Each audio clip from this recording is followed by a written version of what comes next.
Summer के season आ गई है और दिन प्रतिदिन एसी का यूज़ बढ़ता ही जा रहा है। दोस्तों, एयर कंडीशनर खरीदने से पहले हम सब यही सोचते हैं कि इसका बिल कैसे भर पाएंगे। अगर हमने एसी खरीद भी लिया तो भी बीच रात में बंद कर देते हैं ताकि भारी भरकम बिल से बचा जा सके। अगर आप भी ऐसा करते हैं तो अब ऐसा करना बंद कर दीजिए, क्योंकि पूरी रात एसी चलाने के बाद भी आपको ज़्यादा बिल चुकाने की ज़रूरत नहीं होगी। वो कैसे, इनके बारे में नहीं जानते हो ना? तो कोई बात नहीं, आज की ये वीडियो देखते रहिए। आज की ये वीडियो में मैं आपको इसी टॉपिक पर बात करूँगा। तो मैं आपको बता दूँ कि बचत के नाम पर आपको चपत लगा रहा है वो है 5 स्टार एसी। दरअसल एसी के लिए नई स्टार रेटिंग लागू की गई है, जिसकी मदद से आप एसी खरीदते वक्त 7,000 रुपये ज़्यादा कीमत चुकाकर बिजली के बिल में औसतन 1,500 रुपये तक बचत कर सकते हो। ब्यूरो ऑफ एनर्जी एफिशिएंसी की नई स्टार रेटिंग ISEER की मदद से आप अपना बिजली का बिल कम कर सकते हो। इस रेटिंग का आकलन में 24 डिग्री सेल्सियस से 43 डिग्री सेल्सियस के तापमान को आधार किया गया है। इस नई स्टार रेटिंग के मुताबिक अगर आप 5 स्टार रेटिंग वाले इन्वर्टर एसी को 47,000 रुपये या उससे ज़्यादा की कीमत देकर खरीदते हैं तो उसे 1600 घंटे चलाने पर 900 यूनिट बिजली की खपत होती है, जबकि पुराने रेटिंग वाले 5 स्टार एसी में यही खपत 1500 यूनिट होती है। दरअसल इस रेटिंग को बनाने के लिए एक सिस्टम तैयार किया गया है, जिसमें इस बात को ध्यान में रखा गया है कि भारत के अलग अलग हिस्सा का तापमान अलग अलग होता है। पूरे देश में एक समान गर्मी नहीं पड़ती है, ऐसे में उसकी रेटिंग भी उसी आधार पर होनी चाहिए।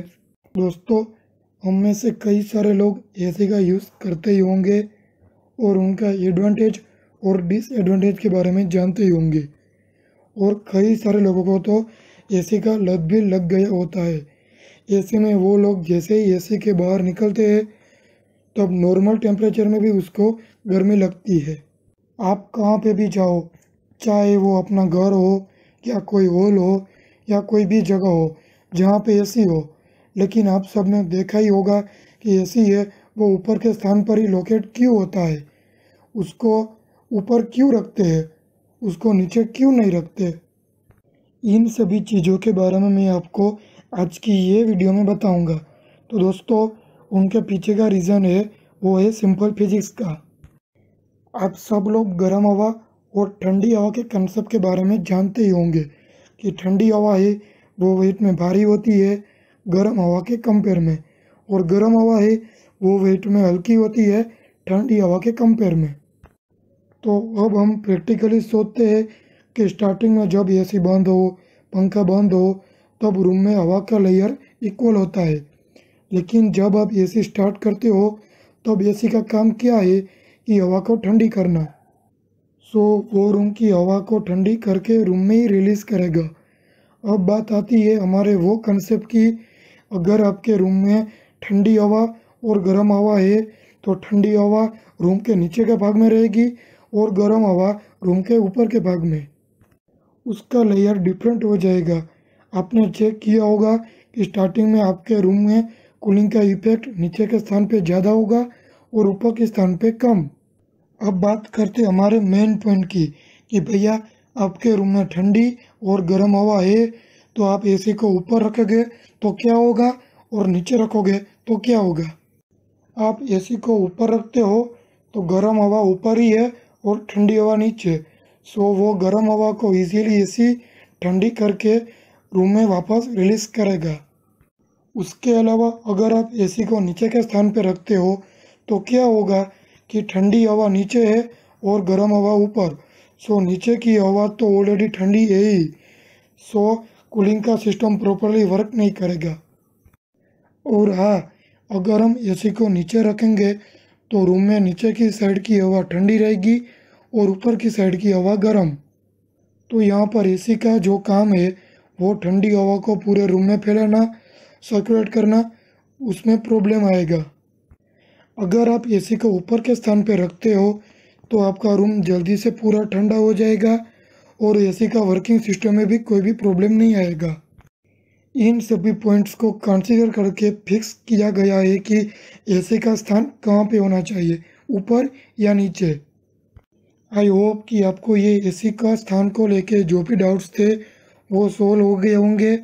और अगर आपको डाउट्स है तो एक बार मैंने जो वीडियो में बताया है उसको फॉलो करके ज़रूर देखें, आपको ज़रूर डिफरेंस देखने को मिलेगा। लोग अक्सर एसी पर ज़्यादती करते नज़र आते हैं। मोस्ट ऑफ लोग बाहर से आते ही तुरंत एसी को कम से कम टेम्परेचर जैसे कि 18 डिग्री पर सेट कर देते हैं। उन्हें ऐसा लगता है कि एसी फटाफट कमरे को ठंडा कर देगा, लेकिन ऐसा क्या वाकई सच में होता है कि नहीं, इनके बारे में नहीं जानते हो ना, तो कोई बात नहीं, आज की ये वीडियो देखते रहिए। लेकिन दोस्तों, शुरू करने से पहले अभी तक आपने मेरी चैनल सब्सक्राइब नहीं की है तो सब्सक्राइब कर दीजिए और बाजू में दिए गए बेल आइकन पर क्लिक कर दीजिए, जिससे मेरे आने वाली सभी technical and non technical video की नोटिफिकेशन जल्दी से मिले। दोस्तों, कमरे को जल्दी ठंडा करने का यह तरीका कारगर है कि नहीं, ये समझने के लिए पहले जान लेते हैं एयर कंडीशनर काम कैसे करता है। तो दोस्तों, एसी का काम होता है बाहर की तुलना में अंदर का तापमान को सुविधाजनक बनाना। फॉर एग्जांपल, मान लीजिए कि यह सुविधाजनक तापमान है वो 25 डिग्री सेल्सियस है। इसके बाद हमारा एयर कंडीशनर कमरे को 25 डिग्री तक ठंडा कर देता है। एक बार जब कमरा इस स्थिति में आ जाता है तो एसी का कंप्रेसर चलना बंद हो जाता है। इसे सरल भाषा में बोले तो एसी ठंडा करना बंद कर देता है और सिर्फ उसका पंखा चलता रहता है। जब तापमान थोड़ा सा बढ़ जाता है तो एसी 25 डिग्री के टेम्परेचर को मेंटेन करने के लिए फिर से कूलिंग करने लग जाता है। दोस्तों, अगर किसी के लिए 25 डिग्री टेम्परेचर सही है तो इस तक पहुंचने में एसी हर हालत में उतना ही समय लेगा, फिर चाहे उसकी सेटिंग 18 डिग्री पर रखी जाए या 25 डिग्री पर। यह तापमान नियत करने की सेटिंग होती है, तापमान कम करने की क्षमता बढ़ाने या घटाने की नहीं। अगर इसे 18 डिग्री पर रखा जाए तो आपके लिए सही तापमान 25 डिग्री पर पहुंचने के बाद भी एसी कमरे को तब तक ठंडा करता रहेगा जब तक इसका तापमान 80 डिग्री न हो जाए। 40 डिग्री के तापमान वाले मौसम में कमरे का तापमान 18 डिग्री करने पर एसी को लगातार काफ़ी देर तक काम करना पड़ता है। इसमें न केवल एसी का जीवन कम होता है बल्कि बिजली की खपत भी ज़्यादा होती है। इसके अलावा ऐसा करने से एसी में रहने वाले व्यक्ति के स्वास्थ्य पर भी बुरा असर पड़ सकता है। चूँकि एसी कमरे में मौजूद नमी को सोखता है, इसलिए इसका ज़्यादा चलना आपकी त्वचा के लिए ठीक नहीं है। ऊपर से यह आपके शरीर के तापमान को नियंत्रित रखने वाले प्राकृतिक तंत्र को भी गलत तरीके से प्रभावित कर सकता है। स्वास्थ्य विज्ञान के मुताबिक हमारा शरीर 27 डिग्री सेल्सियस के आसपास सबसे ज़्यादा सहजता से काम कर सकता है। इसलिए ज़्यादातर जानकार एसी को 25 से 28 डिग्री की टेम्परेचर सेटिंग पर रखने की सलाह देते हैं। ऐसा करना न सिर्फ एसी और आपके स्वास्थ्य को सही रखता है बल्कि बिजली का बिल भी घटाता है। एयर कंडीशनर गर्म तापमान से राहत देकर आपको ठंडक और सुकून का एहसास कराता है, वे भी बगैर शोर शराबे के। यही कारण है कि अब पंखे और कूलर से ज़्यादा एसी का चलन तेज़ी से बढ़ रहा है। दफ्तर में तो आप पूरे 8 घंटे एसी में बैठते ही होंगे, लेकिन क्या आप जानते हैं कि एसी के जो फ़ायदे होते हैं उनसे बहुत सारे पॉइंट ऐसे हैं जो आपके लिए सही नहीं है। तो पहला पॉइंट है वो है बुखार या थकान। दोस्तों, लंबे समय तक एसी में रहने से आपको लगातार हल्का बुखार और थकान बने रहने की समस्या हो सकती है। इतना ही नहीं, इसका तापमान ज़्यादा कम करने पर आपको सिर दर्द और चिड़चिड़ाहट महसूस हो सकती है। अगर आप एसी से निकलकर सामान्य तापमान या गर्म स्थान पर जाते हैं तो आप लंबे समय तक बुखार से पीड़ित हो सकते हो। दूसरा पॉइंट है वो है जोड़ों में दर्द। लगातार एसी के कम तापमान में बैठना सिर्फ घुटनों की समस्या ही नहीं देता बल्कि आपके शरीर के सभी जोड़ों में दर्द के साथ साथ अकड़न भी पैदा करता है और उनकी कार्य क्षमता धीरे धीरे कम होने लगती है। आगे चलकर यह हड्डियों से जुड़ी बीमारियों का जन्म भी दे सकता है। तीसरा पॉइंट है वो है ब्लड प्रेशर या अस्थमा। अगर आपके ब्लड प्रेशर संबंधित समस्या है तो आपको एसी से परहेज करना चाहिए। यह लो ब्लड प्रेशर के लिए जिम्मेदार हो सकता है और सांस संबंधी समस्या भी पैदा कर सकता है। अस्थमा के मरीजों को एसी के संपर्क में आने से बचना चाहिए, यही मैं आपको सलाह देता हूँ। चौथा पॉइंट है और महत्वपूर्ण पॉइंट है, वो है मोटापा। आपको जानकर हैरानी होगी, लेकिन यह पूरी तरह से सच है कि एसी के इस्तेमाल से आपके शरीर में मोटापा बढ़ सकता है। तापमान कम होने के कारण हमारा शरीर अधिक सक्रिय नहीं हो पाता है और शरीर की ऊर्जा भी सही मात्रा में उपयोग नहीं कर पाता है, जिससे मोटापा बढ़ जा सकता है। पांचवा पॉइंट है वो है त्वचा की समस्याएं। एसी के असर आपके त्वचा पर भी दिखाई देता है। यह आपकी त्वचा की प्राकृतिक नमी समाप्त कर सकता है, जिससे आपकी त्वचा में रूखापन महसूस होता है। छठा पॉइंट है वो है रक्त संचार। एसी में बैठने से शारीरिक तापमान कृत्रिम तरीके से ज़्यादा कम हो जाता है, जिससे कोशिकाओं में संकुलन होता है और सभी अंगों में रक्त का संचार बेहतर तरीके से नहीं हो पाता है, जिससे शरीर के अंगों की क्षमता प्रभावित होती है। सातवां पॉइंट और महत्वपूर्ण पॉइंट वो है मस्तिष्क पर असर। एसी का तापमान बहुत कम होने पर मस्तिष्क की कोशिकाएं भी संकुलित होती है, जिससे मस्तिष्क का क्षमता और क्रियाशीलता प्रभावित होती है। इतना ही नहीं, आपको लगातार चक्कर आने की समस्या भी हो सकती है। सबको एसी के साथ पंखा चलाना चाहिए कि नहीं, इसके बारे में मैं आपको आज के ये वीडियो में बताऊंगा और आपको एडवांटेज और डिसएडवांटेज बताने वाला हूँ कि आप पंखा चलाते हो तो आपको क्या नुकसान हो सकता है। और अगर मैं अपनी बात करूँ तो मेरे हिसाब से पंखा ज़रूर चलाना चाहिए, क्योंकि उससे फ़ायदा ही फ़ायदा है। नुकसान तो एक दो ही है। सबसे पहले नुकसान की बात कर लेते हैं। तो पहला नुकसान ये है कि जब आप पंखा चलाते हो तो पंखे का क्या काम है, पंखा तो कूलिंग कर नहीं रहा, कूलिंग तो एसी ने कर लिया। पंखा क्या करेगा, आपके कमरे में जो भी हवा है, चाहे वो गर्म हो या ठंडी हवा, उसको सर्कुलेट करेगा, उसको घुमाएगा। तो घुमाने से क्या होगा कि अंदर जो हवा है, डस्ट है, उनको भी साथ में घुमाएगा। अगर आपका घर ऐसी जगह पे है, ऑन रोड है, जहाँ पे धूल मिट्टी वगैरह बहुत ज़्यादा रहता है, तो वो आपके एसी के फिल्टर में ऊपर जम जाएगी, चिपक जाएगी।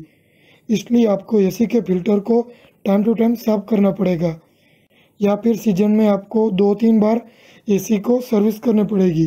तो ये एक नेगेटिव पॉइंट है पंखा चलाने का। बाकी सब फायदे ही फायदे हैं। तो चलिए अब फायदे की बात कर लेते हैं। दोस्तों, सबसे पहला और सबसे बड़ा फ़ायदा ये है कि अगर आप अपने कमरे में पंखा चलाते हो तो आपके बिजली का बिल बहुत कम आएगा। अब आप लोग सोचोगे कि एसी चल रहा है, साथ में पंखा भी चल रहा है, दो चीज़ें साथ में चल रहा है, तो बिजली का बिल ज़्यादा आएगा कि कम आएगा। तो दोस्तों, यहाँ पे मैं आपको ये बताता हूँ कि अगर आप बिना पंखा को एसी चलाते हो तो आपको लोएस्ट टेम्परेचर सेट करना पड़ेगा, यानी कि आपको एसी 20 या 21 पर चलाना पड़ता है।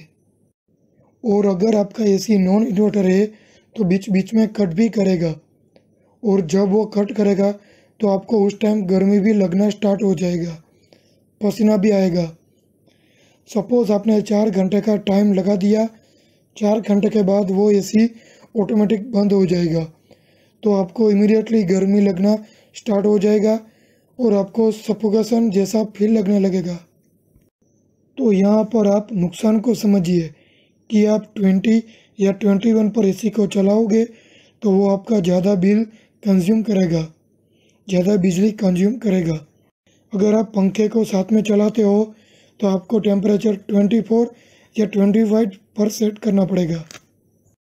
अगर आप 24 पे रखते हो तो थोड़ी देर में आपको ठंड लगना स्टार्ट हो जाएगा, और हो भी सकता है कि आपको कंबल भी लेना पड़ जाए। यहाँ पे ये बात समझना ज़रूरी है कि 24 या 25 पे एसी जब आप चलाओगे तो आपका बिजली का बिल कम ही आएगा। इससे कंप्रेसर पर लोड कम पड़ेगा, क्योंकि उसको आपके कमरे को कम ठंडा करना पड़ रहा है। और यही बात इन्वर्टर एसी में भी लागू पड़ती है और नॉन इन्वर्टर एसी में भी लागू पड़ती है। जब आप पंखा चलाओगे तो आपको सफोकेशन जैसा फील नहीं होगा और प्रॉपरली वेंटिलेटेड रहेगा। ना ही आपको कोई भी प्रॉब्लम होगा जब तक आपका एसी चलेगा। और जब एसी बंद होगा, सपोज़ आपने 4 घंटे का टाइमर सेट करके रख दिया और 4 घंटे के बाद एसी ऑटोमेटिक बंद हो जाएगा, लेकिन साथ में पंखा चल रहा होगा तो आपकी नींद डिस्टर्ब नहीं होगी। आधे या 1 घंटे तक आपको पता भी नहीं चलेगा कि आपका एसी बंद हो गया है, क्योंकि पंखा है वो ठंडी हवा को सर्कुलेट करेगा। तो पंखा चलाने का बहुत ही फ़ायदे हैं, नुकसान तो बहुत ही कम है। लेकिन मैं ऐसे नहीं कह रहा कि पंखे को बहुत ही स्पीड पे रखना है, उसको मीडियम स्पीड पे ही रखना है, उससे भी आपका काम चल जाएगा। दूसरी बात, पंखा आप तभी चलाएं जब आपका रूम लीक प्रूफ हो। अगर आपका रूम का दरवाज़ा या कोई खिड़की या कोई मेजर दरवाज़ा ओपन हो तो आपको पंखा चलाने का नुकसान भी हो सकता है। वो आपके कूल हवा को बाहर निकाल देगा। इंस्टेड आपको रूम पैक होना चाहिए जिससे आपकी कूल हवा अंदर ही रहे। तो आपको पंखा चलाना ही है, लेकिन आपको ये 2 चीज़ों को ध्यान रखना है कि आपका रूम क्लीन होना चाहिए और पैक होना चाहिए, क्योंकि रूम में कोई वस्तु होगी जिससे दुर्गंध फैल रही हो तो वो एसी के कूल हवा के साथ वो भी पूरे रूम में फैल जाएगी। अब बात करते हैं नेक्स्ट पॉइंट की कि दोस्तों, कई बार क्या होता है कि हमारे रूम का स्ट्रक्चर बहुत बड़ा होता है और हमने जहाँ पे एसी को फिट किया है, जहाँ पे उसका फ्लो का सर्कुलेट हो रहा है, उतने पार्ट को ही एसी ठंडा कर पाता है। और अगर आप बड़े रूम में एसी से दूर बैठे हो तो आपको एसी चल रहा है ऐसा फीलिंग भी नहीं आएगा। तो आपको पंखे को ऑन ही रखना है, और पंखे का तो काम ही है कि एसी को सर्कुलेट करना। तो पंखा क्या करता है कि एसी की कूल हवा को वो कमरे के सारे जगह तक फैला देती है, जिससे आप बड़े कमरे में किसी भी कोने में रहो, लेकिन आपका पंखा ऑन होगा तो आपकी उसकी फीलिंग ज़रूर आएगी। तो दोस्तों, आपके मन में भी इस तरह का कोई भी कन्फ्यूज़न होगा तो वो निकल गया होगा। और अगर आपको अभी भी कोई भी कन्फ्यूज़न है तो मैंने जो ये वीडियो में बताया है उनको एक बार ज़रूर फॉलो करें, आपको 100% फर्क देखने को मिलेगा। दोस्तों, गर्मियाँ आ गई है, ऐसे में एसी का यूज़ दिन प्रतिदिन बढ़ता ही जा रहा है। सभी का दावा है कि उनका एसी सबसे ज़्यादा बिजली बचाता है, लेकिन यह सच है कि अगर आपका कमरा पूरी तरह से एसी लगाने के लिए फिट नहीं है तो बिजली की बचत करना बहुत कठिन है। बिजली का बिल कम कैसे करें, और वो भी बहुत आसान तरीके से, वो कैसे? लेकिन दोस्तों, यह जानना बहुत ज़रूरी है कि एसी लगाने से पहले कमरे में क्या सुधार किया जाए जिससे अधिक से अधिक बिजली बचा जा सके और ठंडक भी अच्छी मिले। अगर इन आसान से कुछ उपाय को अपनाया जाए तो एसी के बिल में करीब 20% तक की कमी की जा सकती है। तो पहला पॉइंट है वो है कमरे के आकार के हिसाब से एयर कंडीशनर लगाएं। अगर ज़्यादा क्षमता का एसी लगाएंगे तो उसकी क्षमता बेकार हो जाएगी, और कम क्षमता का होगा तो बिजली ज़्यादा खर्च करेगा और कूलिंग भी अच्छी नहीं देगा। दूसरा पॉइंट है वो है कमरे में जो भी सामान होता है एसी उसे भी ठंडा करता है, इसलिए कमरे में जितना कम सामान होगा उतना ही बेहतर होगा। तीसरे पॉइंट की बात करें तो कई बिजली के उपकरण ऐसे होते हैं जो काफ़ी गर्मी छोड़ते हैं, इसलिए कमरे में बिजली के उपकरणों पर ज़रूर नज़र डालें। रोशनी के लिए भी अगर एलईडी का इस्तेमाल करेंगे तो अच्छा रहेगा। चौथा पॉइंट है वो है कमरे में अगर ज़्यादा खिड़कियाँ होगी तो यह भी कूलिंग पर प्रभाव डालेगी, इसलिए ऐसे कमरे में एसी लगाना चाहिए जहाँ खिड़कियाँ कम हो। अगर ऐसा संभव नहीं है तो इन खिड़कियों को इंसुलेटेड जरूर कर लेना चाहिए, इससे सूर्य की गर्मी का कमरे में प्रभाव कम रहेगा और एयर कंडीशनर अच्छा काम करेगा, और इससे बिजली का खपत भी बहुत कम होगी। पांचवा पॉइंट और महत्वपूर्ण पॉइंट, कई घरों में एसी ऐसे कमरों में लगे होते हैं जहां सूर्य की रोशनी सीधी पड़ती है। इसके चलते एसी के कंप्रेसर पर बहुत ज़्यादा जोर पड़ता है, जिससे यह बिजली की खपत ज़्यादा करते हैं। लेकिन घरों की दीवारों को बदला नहीं जा सकता है, लेकिन इनमें सुधार किया जा सकता है। इन दीवारों पर हीट प्रूफ पेंट किया जा सकता है, इससे सूर्य की गर्मी कमरे में आना कम हो जाएगी और अच्छी ठंडक के साथ बिजली का बिल भी कम हो जाएगा। छठा पॉइंट की बात करें तो एसी चाहे विंडो हो या स्प्लिट हो, जब भी लगाए तो यह सुनिश्चित करें कि उस पर सीधे धूप न पड़े। अगर ऐसा होगा तो उसकी कूलिंग पर फर्क पड़ेगा। इसलिए जब भी एसी लगाए तो उस बात का बहुत ध्यान रखें और इसे बचने की कोशिश करें। अगर ऐसा संभव नहीं है तो ऐसा इंतज़ाम ज़रूर करें कि इन पर धूप न पड़े। इसके लिए उनके ऊपर शेड बनाया जा सकता है। ऐसा करने से भी बिजली के बिल में कमी आ जा सकती है।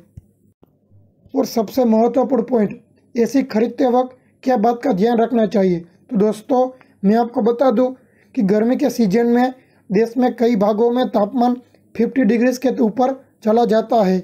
ऐसी गर्मी में कई एयर कंडीशनर काम करना बंद कर देते हैं।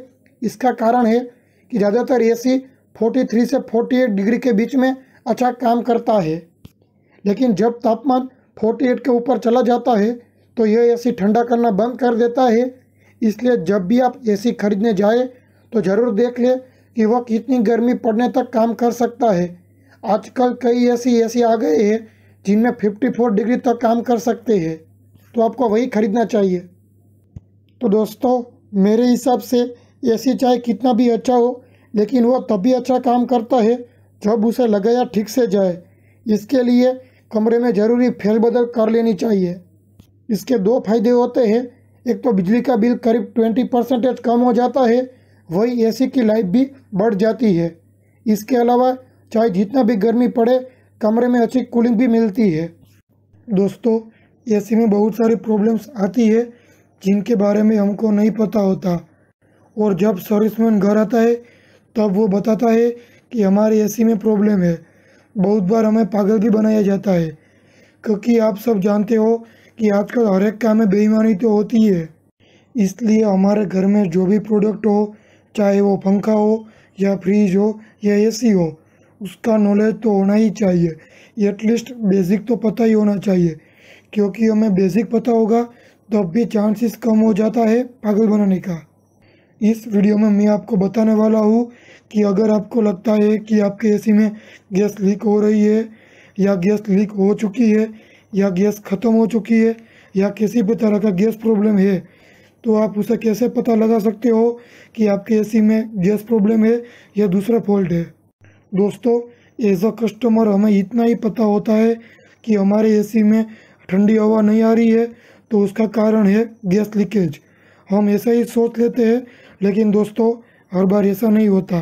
तो चलो बात करते हैं कि अगर गैस लीक हो तो किस तरह से हम उसे पता लगा सकते हैं। सबसे पहले जाते हैं हम इंडोर की तरफ। दोस्तों, आप इंडोर से भी पता लगा सकते हो कि आपके गैस कम है या नहीं। इसके लिए आपको किसी स्पेशल टूल की ज़रूरत नहीं है। आपको क्या करना है, जब आप एसी के पास जाओ तब उसका फ्रंट पैनल ओपन करना है और उसका फिल्टर निकाल लेना है। निकालने के बाद आपको उसकी कोयल दिखने लगेगी। एक बात आप ध्यान रखो कि दोस्तों, ये सारा काम में आपको एसी को ऑन ही रखना है, एसी को ऑफ नहीं करना है।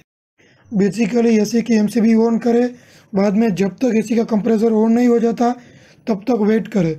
जब कंप्रेसर ऑन हो जाए और 4-5 मिनट हो जाए तब तक आपको कुछ नहीं करना है। जब आपका कंप्रेसर चल रहा होगा, आपको दिखाई देगा कि आपके कोयल के ऊपर एक बर्फ़ की लाइन दिखेगी। जैसे तो कोयल नॉर्मली पानी से गीली होती है, लेकिन जब गैस लीक होता है तो आपको बर्फ़ का लेयर दिखाई देगा। इससे आप पता लगा सकते हो कि आपकी एसी में गैस कम है। दोस्तों, ऐसा हर बार नहीं होता है। कई बार ऐसा होता है कि एसी 10 बार 15 मिनट में बाद बर्फ़ चला जाता है, उसके बाद बर्फ़ का लेयर हट जाता है। तो आपको बहुत ही आराम से उसे एनालिसिस करना है।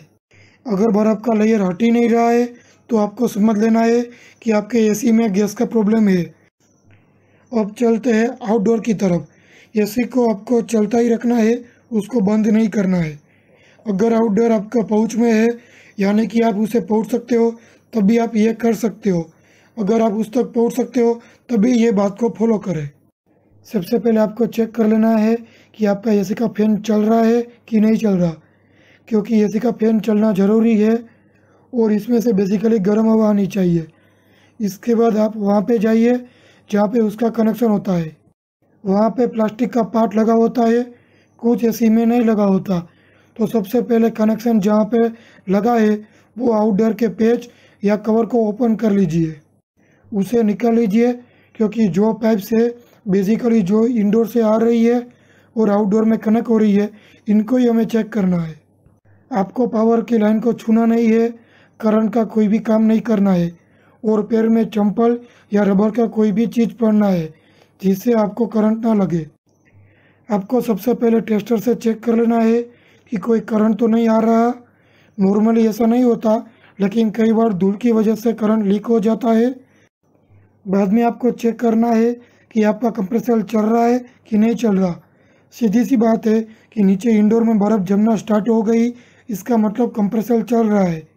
बाद में आपको 10 मिनट वेट करना है और ध्यान देना है और देखना है कि वहाँ पे जो कॉपर की पाइप होती है उसमें से गैस का आना और जाना होता है, तो उनमें से एक पाइप छोटी होती है और दूसरी मोटी।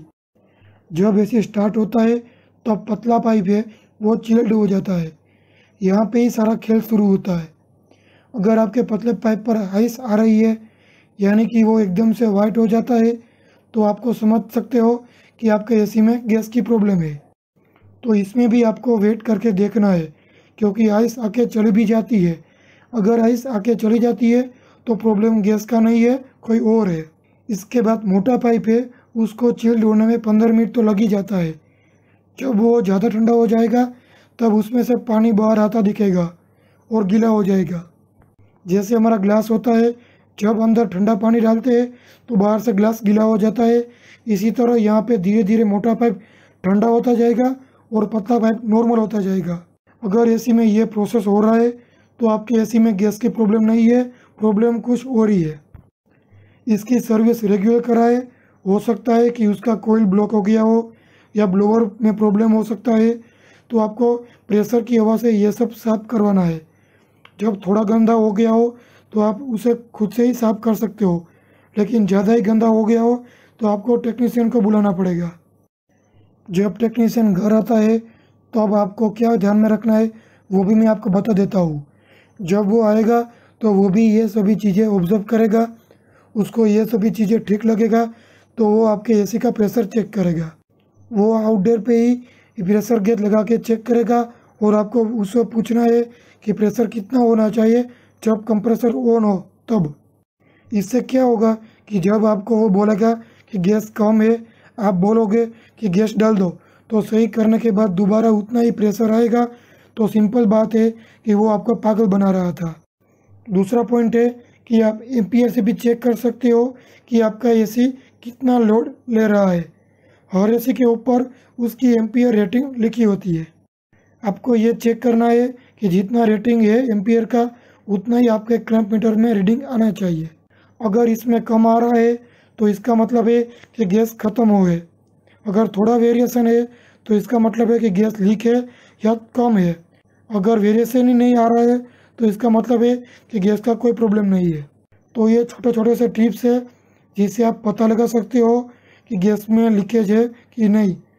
आई होप कि आपको ये एसी का के जो भी डाउट्स थे वो सॉल्व हो गए होंगे। और अगर आपको डाउट्स है तो एक बार मैंने जो वीडियो में बताया है उसको फॉलो करके ज़रूर देखें, आपको ज़रूर डिफरेंस देखने को मिलेगा। सो फ्रेंड्स, आज के लिए इतना ही। अगले वीडियो के साथ मिलते हैं, तब तक थैंक यू। अगर आपको मेरा ये वीडियो का कंटेंट अच्छा लगा हो तो कृपया लाइक, शेयर और सब्सक्राइब करना मत भूलें।